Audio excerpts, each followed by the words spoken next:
Vero, bienvenida. Es un gusto tener la ocasión de entrevistarte. Y yo quería empezar esta breve entrevista planteándote la pregunta que imagino que tienen muchas personas en mente, que es, ¿qué crees que ha hecho posible que Chile tenga la primera convención constituyente paritaria plenamente elegida por el pueblo chileno? Hola Ruth, un gusto de estar contigo en esta conversación. Bueno, la verdad que son varios elementos que se juntaron. En primer lugar, en el estallido social que dio origen a este proceso constituyente, de alguna manera bajo eso había un malestar muy importante de desigualdad y el aspecto de desigualdad de género era algo que se venía arrastrando hace mucho tiempo, que las encuestas estaban demostrando que las mujeres estaban muy descontentas con el orden de género que existía. Un segundo elemento yo diría que es el trabajo previo de movilización de las estudiantes por una educación pública, gratuita y no sexista, de las y los estudiantes. Ahí hubo una fuerza juvenil muy importante que después se unió a la movilización propiamente feminista de las mujeres de las universidades, que tuvo el año 2018 paralizada a las universidades chilenas, y de ahí yo te diría que hubo un cambio en el que, un punto de inflexión en que un porcentaje muy alto de las jóvenes y de las mujeres en general en Chile se empezaron a declarar abiertamente feministas. Otro elemento yo te diría que es la figura de la expresidenta Bachelet, que cambió el imaginario de la paridad. Ella cuando llegó a su primer gobierno dijo que iba a tener un gobierno paritario y comenzó con un gabinete paritario que no pudo sostener en el tiempo porque su coalición de gobierno se lo impidió, y eso fue como muy resentido por las mujeres en Chile. Entonces, la paridad, cuando ya se empezó a discutir para el proceso constituyente, tenía mucho apoyo, y no solo en las mujeres, sino que las encuestas decían que tenía un apoyo altísimo, tanto de mujeres y hombres, se consideraba como algo muy justo. Y después yo te diría que otro elemento fueron experiencias previas de organización del trabajo en redes y estrategias de mujeres y la creación de una capacidad técnica. Por ejemplo, en la discusión de ley de cuotas, nosotros en Chile tuvo una discusión bien tardía en ley de cuotas para el Congreso, y ahí participó con ayuda de organizaciones internacionales, participaron muchas expertas, y ya se había evaluado cómo había funcionado una ley de cuotas y tenía bastantes problemas, entonces se tenía como muy claro el panorama de la deficiencia de la aplicación de una ley de cuotas.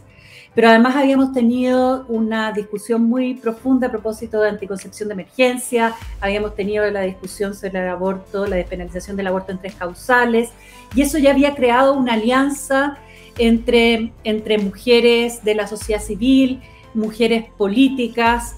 Se había creado una red de politólogas muy capacitadas y que en el minuto que se dieron cuenta que el sistema electoral para la convención constituyente iba a ser el mismo del Congreso, se dijeron, bueno, entonces vamos a tener los mismos problemas que con la ley de cuotas del Congreso, y propusieron un sistema electoral muy preciso, un mecanismo de paridad que salvaba esas dificultades.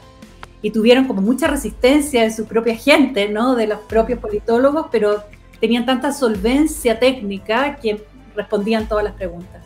Y por otro lado había una red de abogadas que había dado la pelea, una pelea muy simbólica para tener paridad en el Consejo del Colegio de Abogados, ¿te fijas? Y que había sido muy mediática esa, con oposición de ex miembros de los tribunales constitucionales, ex miembros ministros de Estado, y las mujeres ahí se organizaron muy fuerte y lograron la paridad en una especie como de enclave patriarcal muy importante, ¿no? Entonces fue como ese conjunto de experiencias que hicieron en el fondo como posible que en el minuto estuviera la solvencia técnica, la organización, las redes, la comunicación entre las políticas y la sociedad civil, y estuviera lo que más importante, el respaldo de la ciudadanía. Bueno, pues una confluencia de factores realmente inusual y prometedora, pero todos sabemos que esto es un proceso en curso y la paridad en la constituyente es un punto de partida. todos estamos pendientes a qué va a pasar en Chile. ¿Cuáles han sido hasta ahora, tú crees, cuál ha sido el impacto de esa composición paritaria de la constituyente? Y también, Vero, déjame que te pregunte qué desafíos vislumbras tú en las etapas que vienen, ¿no? Cuando toque ya redactar el texto de la Constitución, ¿en qué debieran centrar sus esfuerzos las mujeres y las mujeres feministas que están embarcadas en este proyecto? Mira, hasta ahora la Convención Constituyente se ha dedicado, acaba de terminar la etapa de redactar los reglamentos, que era muy importante, y estamos terminando los primeros discursos de apertura de todas y todos los constituyentes. Pero el mecanismo de paridad obligó a los partidos y a la lista de independientes a abrirle espacio a mujeres competitivas. Y fueron tan competitivas las mujeres que finalmente tuvieron mucho mejor votación que los hombres para ser elegidas, y el mecanismo de paridad favoreció a los hombres. En realidad hubo que corregir a favor de los hombres, especialmente en el caso de las mujeres indígenas, que sacaron una votación altísima. Entonces eso, al ver ese resultado, fue como muy evidente cuando se iba a instalar la convención, de que la presidenta de la convención tenía que ser una mujer.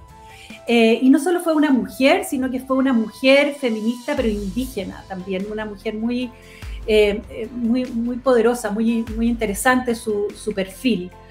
Y también, desde entonces, del primer momento, cuando salió elegida ella y hizo un discurso en el que reivindicó tanto a la agenda indígena como a la agenda feminista, se acercaron también a la mesa las constituyentes feministas. Muchas hicieron campaña feminista y presentaron un proyecto de reglamento feminista el primer día, o sea, recién instalándose la convención, ¿te fijas? Eso entonces ya como que marcaba el sello. Y durante toda esta etapa reglamentaria te voy a dar como ejemplos, ¿no?, de cómo se ha mostrado este sello feminista en la convención. Por decirte algo, dentro de los principios rectores del trabajo de la convención y que están en el reglamento principal de la convención, está el principio de paridad. O sea, el artículo 1 dice: esta es una convención paritaria. Está el principio de igualdad sustantiva. Está el enfoque, dice que toda la actuación de la convención tiene que tener un enfoque de género y una perspectiva feminista. Obliga a tener una comunicación no sexista, un enfoque de cuidados que se manifiesta, por ejemplo, con la anticipación con que se tiene que dar los avisos de las sesiones, con el cuidado del uso de los tiempos, y el principio de inclusión de las diversidades y disidencias sexogenéricas también. Después, por ejemplo, en las normas sobre uso de la palabra, hay un criterio paritario para asignar la palabra. En la conformación de los órganos de la convención, todos tienen que ser paritarios, y se entienden no como una paridad numérica, sino que las mujeres pueden ser más y los hombres solo pueden llegar hasta el 60%. Entonces no hay límite hacia arriba para las mujeres, la paridad es un piso, no un techo, ¿no? Y después se creó un mecanismo de transversalización, entre otras cosas, de transversalización de la perspectiva de género en todo el actuar de la convención. Y cuando se pactaron la lista de los temas a discutir, o sea, está la convención obligada a discutir, por ejemplo, derechos de las mujeres, derechos de las disidencias o diversidad sexual, derechos sexuales y reproductivos específicamente, y el reconocimiento de las labores domésticas de cuidado, por ejemplo.